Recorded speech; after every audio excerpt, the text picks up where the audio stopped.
महागठबंधन से मोह भंग होने के बाद नीतीश कुमार एनडीए के साथ गठबंधन कर चुके हैं और बीजेपी के सहयोग से 9वीं बार सीएम पद की शपथ ले चुके हैं। लेकिन इस उलटफेर से इंडी गठबंधन की चिंता बढ़ गई है, क्योंकि नीतीश कुमार ही विपक्षी गठबंधन के सूत्रधार थे। दरअसल नीतीश के एकमात्र फैसले से बिहार की 40 में 39 सीटों पर एनडीए का कब्जा हो चुका है। साथ ही नीतीश कुमार के एनडीए से गठबंधन मात्र से ही पिछड़ा अति पिछड़ा वोट पर काफी असर पड़ रहा है। तो वहीं इस फैसले के बाद कई राज्यों में कांग्रेस पार्टी अब बैकफुट पर आ चुकी है। वहीं गठबंधन से नीतीश के जाने से पूर्वांचल में भी इसका असर पड़ने वाला है।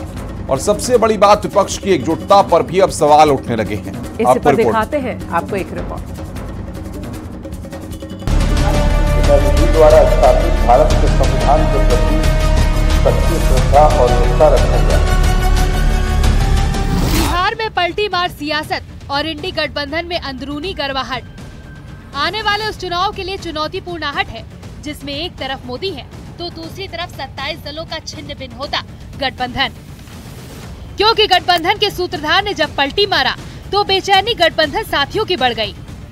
बिहार से उत्तर प्रदेश तक और बंगाल से पंजाब तक सियासी शोर सुनाई देने लगा। लेकिन जो नीतीश ने बीजेपी के साथ आने के बाद कहा, वो 2024 के लिए बड़ा संदेश है। सब लोगों को हम बता देते हैं कि आज हमने इस्तीफा दे दिया। समझ गए ना? आज हमने मुख्यमंत्री से इस्तीफा दे दिया और जो सरकार थी उसको भी समाप्त करने का हमने आज गवर्नर साहब को दे दिया। ऐसी नौबत क्यों आई ऐसी? अरे इसलिए नौबत हुई है कि ठीक नहीं चल रहा था, तो इसीलिए थोड़ी परेशान। आप लोग तो हमसे बहुत पूछ रहे थे, हम बीच में बंद कर दिए थे कुछ बोलना, तो हम देख रहे थे। इस समय 2024 का लोकसभा चुनाव बिल्कुल नजदीक है। इंडिया गठबंधन ने मोदी को हराने की ठानी है। उस गठबंधन को बनाने में नीतीश कुमार का बड़ा रोल था। उन्होंने ही सभी दलों को साथ लाने का काम किया था।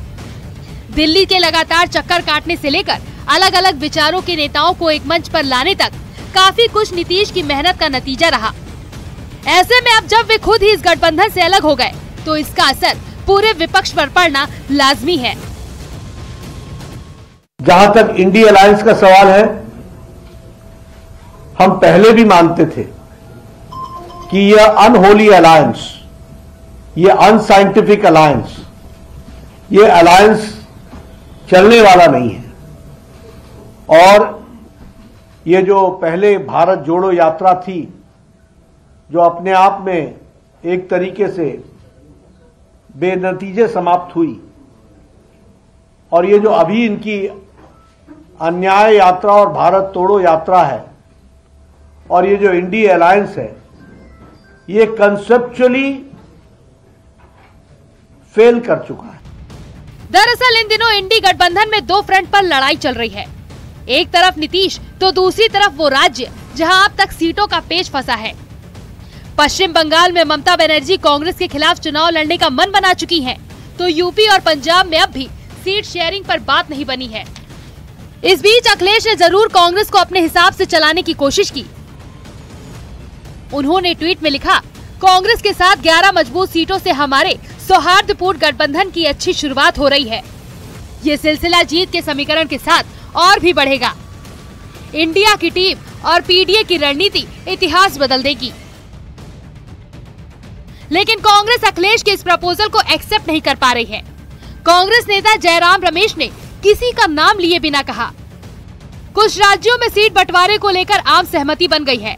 सीटें फाइनल कर ली गई हैं, लेकिन उनकी घोषणा नहीं की गई है। उन्होंने कहा कि घोषणा करने का जब सही समय होगा तब की जाएगी। यानी नीतीश के इस्तीफे के बाद अब इंडी गठबंधन में दूरी नहीं बल्कि खाई जैसी स्थिति है, और जो बयानबाजी हो रही है वो कुछ वैसे ही संकेत दे रहे हैं। नीतीश कुमार जी को मैं धन्यवाद देता हूं कि उन्होंने इस्तीफा दे दिया। उनकी जो भी मजबूरी रहे, लेकिन बिहार पेशोपेश में था, अब इन्होंने दे दिया है।